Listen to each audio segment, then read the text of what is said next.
40 people shot, 7 fatally across the city of Chicago this weekend. 9 people shot, 1 dead at a block party in Philadelphia. 9 others shot in a shooting at a hookah lounge in Seattle, killing 3.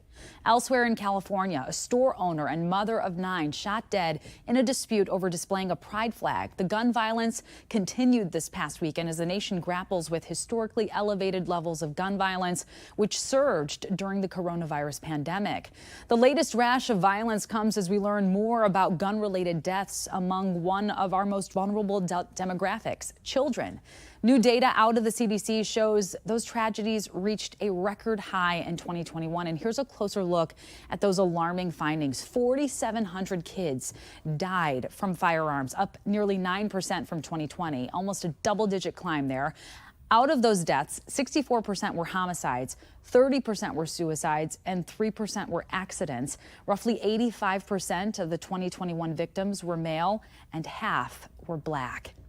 And how people feel about the threat of guns, that is also being studied. And as national correspondent Kayla Gaskin tells us, that has a lot to do with how they vote at the ballot box. Sometimes perception can be more powerful than reality. A newly published poll from Gallup gauges how safe Americans believe big cities are. When it comes to cities Americans feel safest to live in or visit, Dallas and Boston top the list. Chicago and Detroit rounding out the bottom. Americans' views shifting since the last time Gallup asked the same question in 2006. Chicago, San Francisco, Minneapolis, and Seattle all taking the biggest hit in perceived safety over the time span. Conservative critics pointing out a common thread between the four. All elected progressive prosecutors in recent years. Progressive district attorneys think they know better than their citizens how the law ought to be handled. Voters fed up with rising crime in overwhelmingly Democratic San Francisco recalling their progressive prosecutor Chesa Boudin last year. It's a steep learning curve. No one has solved the problems. Boston complicating this argument. Even with a progressive prosecutor in office, it's seen as one of the country's safest cities. Perception of crime is, at the end of the day, a polling statistic, so it can, vary depending on a lot of factors. But the fact that the progressive prosecutors are the uniform across the cities that performed lowly in the poll, I think says a lot. According to Gallup, Republicans are driving the shifts in perception, viewing cities as increasingly unsafe as Democrats' views remain stable. But as scenes like this continue to happen, a gang of 50 shoplifters in LA stealing $100,000 worth of merchandise from a Nordstrom, Democrats increasing calls for law and order. In Washington, D.C., violent crime is up 38% from this time last year. Democratic Councilman Trayon White calling for the National Guard. We are clearly in a war zone. As these cities work to improve both the reality and perception of safety, many still struggle to keep enough police officers on the job. In Washington, I'm Kayla Gaskins for the National Desk, America's News Now. 2 twin baby boys have been found safe after they were reported missing out of Livonia, Michigan. The Detroit police chief saying Montana and Matthew Bridges are in good condition after they were dropped off at the city's 9th precinct this morning. The case is being treated as an abduction. The suspects may be traveling here in this black Jeep Cherokee. Former President Trump's legal troubles aren't translating into campaign troubles. In fact, his lead with Republican voters, well, it's growing. Look at this. Trump gets 42% in a new NBC News Des Moines Register Iowa GOP caucus poll. That builds on the gap he has over Florida Governor Ron DeSantis, who's in second place with 19%. That's a net +5 for Trump post-Georgia indictment. Senator Tim Scott, former UN Ambassador Nikki Haley, and former Vice President Mike Pence, they round out the top 5. Qualifying candidates will debate for the first time on Wednesday night. The RNC is expected to officially unveil tonight which of the Republican candidates for president will make the stage in Milwaukee. Here are the candidates believed to have secured a spot for sure. And Trump has confirmed, meantime, that he will skip the debate, opting instead for a one-on-one with former Fox News host Tucker Carlson. Meantime, former Arkansas Governor Asa Hutchinson says he has qualified to participate, but as of yet, the RNC has not yet confirmed that. Miami Mayor Francis Suarez, he says he also qualified, also not confirmed. Nissan is recalling more than 236,000 cars in the U.S. because of possible steering control problems. It covers certain Sentra compact cars from the 2020 through 2022 model years. The front suspension tie rods can break and cause drivers to lose control of the steering wheel. Owners who notice their steering wheel is off center or vibrating should contact a dealer. We have reporters all across the country in your neighborhoods covering issues that matter most to you. We are taking the pulse of America. The use is unlimited. In the mountains, that makes this home invaluable. So shiplap, sheetrock, basic cabinets. Folks are really digging the design and the structure, and it's kind of a new look. Typically, you'd find these containers in a port or on the highway, not in your neighborhood. But Ricky Coates says repurposing shipping containers for home construction makes sense. Construction time is quicker. Well, the actual unit could be set and completed and finished roughly 3 months. At the fabrication yard, how they're insulated also helps owners with utility costs. They're very airtight and very green, if you will. Safety's first. Safety's priority one. The last thing you want to happen riding the Metro rail is for the train to derail. That's also the last thing Cap Metro wants to happen.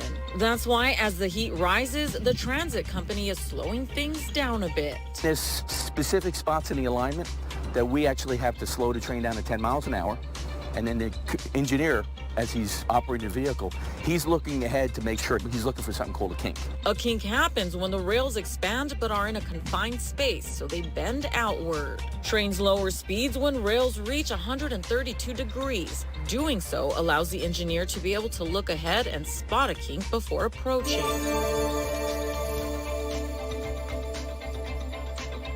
This is where it kind of hit, right here, and caused this damage to the front end of the car. When we spoke with Rhonda Adams last week, she was wondering how the man arrested for stealing her family's car and ramming it into their other vehicles at their Northeast DC home back in April was released from jail just 2 days later. Last weekend, Caldwell was arrested for stealing a truck and ambulance and crashing into several cars. I think that there is a link missing in the system. Mayor Muriel Bowser has proposed the Safer, Stronger DC bill that could be discussed in the fall, which would add crimes to the list judges can hold a suspect in jail until trial.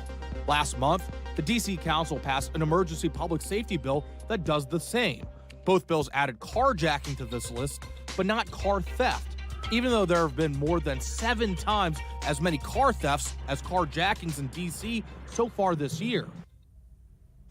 Coming up, the growing evidence of the connection between air quality and brain health. We'll be right back.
Growing evidence shows poor air quality is linked to higher risk for anxiety, depression, and even dementia. What's the connection? Spotlight on America investigates.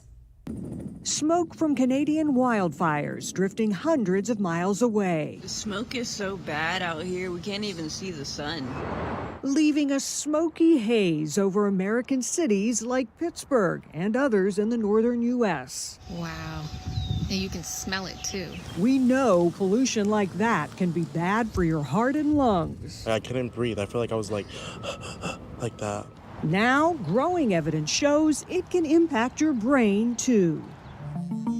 A systematic review of more than 100 studies on pollution and its impact on the brain found 73% of the studies showed increased depression and anxiety symptoms when exposed to higher levels of air pollution. When you saw that number, what was your reaction? I was shocked to see that it was quite that high. Behavioral neuroscientist Dr. Clara Zundel with Wayne State University is lead author of the review and says the impact was found both short-term and long-term after exposure. Elevations in reported mental health symptoms that day following air pollution. They report feeling more anxious or depressed that day. Their risk for getting a diagnosis of anxiety or depression goes up. Other studies, like this review from the Harvard School of Public Health, also show pollution is associated with a higher risk of dementia. What we really think is that air pollution, affects the brain when it's most vulnerable. So when the brain is actively developing, so from infancy through adolescence, or when the brain is also aging as well. So the biggest impact for this is looking to be with the very young and the elderly. Mm-hmm. Yes, prefrontal cortex. Brain scans provided insight on what could be happening. The particles would enter the nasal stream here, and because they're so small, it's able to pass through the blood-brain barrier and go directly into brain tissue. Zundel says scientists are seeing actual structural changes to some parts of the brain, including shrinkage and inflammation in the prefrontal cortex, hippocampus, and amygdala, key regions associated with stress and emotion regulation. The brain's reaction to those particles are what really causes some damage there. So what can we do to protect ourselves? Dr. Zundel says, first, get an air quality app on your phone and check it every day, just like the weather app, before you go outdoors. If the air quality is poor, you might want to reconsider outdoor activities like exercise and sports. But if you do have to go outside, yep, you might want to consider wearing one of those KN95 masks from the COVID days to help filter out the particulate matter so you're not breathing it in. Little things can potentially help. Are you going to try to take some precautions? 100%.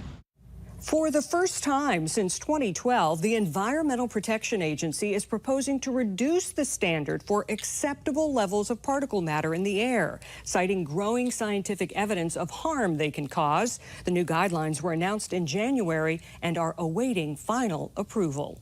For Spotlight on America, I'm Angie Moreski.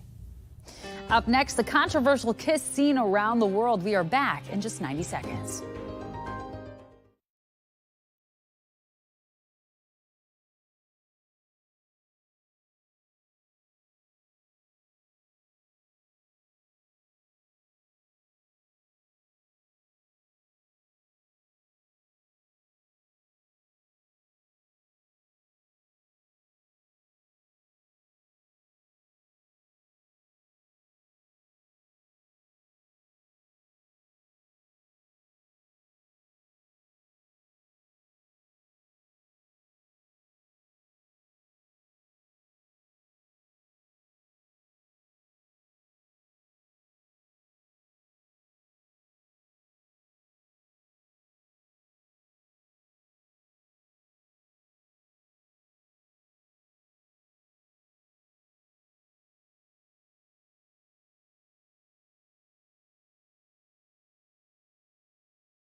He faced backlash for the move, with many calling it unacceptable and even disgusting. Rubiales saying he made a mistake. No bad faith between the two. This was the kiss seen around the world at the Women's World Cup yesterday.